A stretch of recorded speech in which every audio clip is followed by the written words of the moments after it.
382 साल से समंदर में अरबों का खजाना छिपा हुआ है।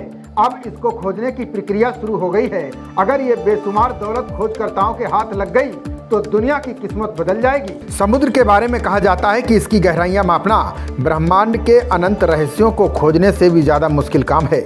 अब इसी गहरे समुद्र में बड़े खजाने की खोज का काम शुरू हुआ है।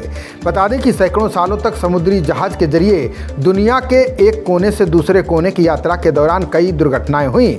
माना जाता है कि कई दुर्घटनाओं में समुद्र में कई जहाज डूब गए। समंदर की गहराइयों में इन जहाज़ों में इतना सोना दफन है जिससे अमेरिका ब्रिटेन की तरह दुनिया के कई मुल्क विकसित किए जा सकते हैं। इसी तरह आज से 382 साल पहले 1641 में मर्चेंट रॉयल नाम का एक जहाज़ डूब गया था। दावा है कि उस पर अरबों रुपए का सोना था। अब ब्रिटेन की ही एक कंपनी ने इसे खोजने का काम शुरू कर दिया है। बता दें कि मर्चेंट रॉयल जहाज़ 23 सितंबर 1641 को डार्टमाउथ के रास्ते में था। ये जहाज़ मैक्सिको और कैरेबियन से अपनी वापसी यात्रा पर आगे बढ़ रहा था। इसी दौरान अटलांटिक महासागर में भयंकर तूफान आ गया था। इसकी वजह से ये जहाज़ समुद्र में समा गया। डूबने से पहले ये जहाज़ मरम्मत और अतिरिक्त माल लोड करने के लिए कैडिज के स्पेनिश बंदरगाह पर रुका था। इस जहाज़ पर मौजूद विशाल खजाने की वजह से इसे एल डोरेडो ऑफ द सीज नाम दिया गया था। 2019 में पहली बार इसकी खोज की गई थी। उस समय इस जहाज़ का ऊपरी हिस्सा तो मिला लेकिन निचले हिस्से की खोज नहीं हो सकी थी। अब इसके मलबे को खोजने वाली विशेषज्ञ कंपनी मल्टी बीम सर्विसेज इस काम को पूरा करेगी। इसके लिए सोनार तकनीक का उपयोग किया जाएगा।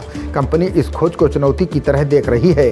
कंपनी के लीडर निगेल हॉज ने मीडिया से बात करते हुए कहा कि वहां हजारों जहाज़ों के टुकड़े हैं। मर्चेंट रॉयल उनमें से एक है। 200 वर्ग मील क्षेत्र के अंदर इसकी खोज की जाएगी। इस खोज में अंडर वाटर वेसल और सोनार टेक्नोलॉजी जैसी तकनीकों का उपयोग किया जाएगा। हॉज का कहना है कि ये एक ऐतिहासिक खोज होगी। साथ ही इस खोज में कुछ मिलेगा तो उस खजाने को विरासत कलाकृतियों के रूप में माना जाएगा। उन्होंने बताया कि जब हम समुद्र के अंदर कोई खोज कर रहे होते हैं तो हमें सचमुच बहुत सारे मलबे को उठाना होता है। इसके बाद सही चीज़ की पहचान करनी होती है। सुनने में जैसा लग रहा है ये काम वैसा नहीं है। इसमें कई कठिनाइयों का सामना करना पड़ता है। कंपनी 2024 का पूरा साल इस शिप को खोजने में लगा देगी।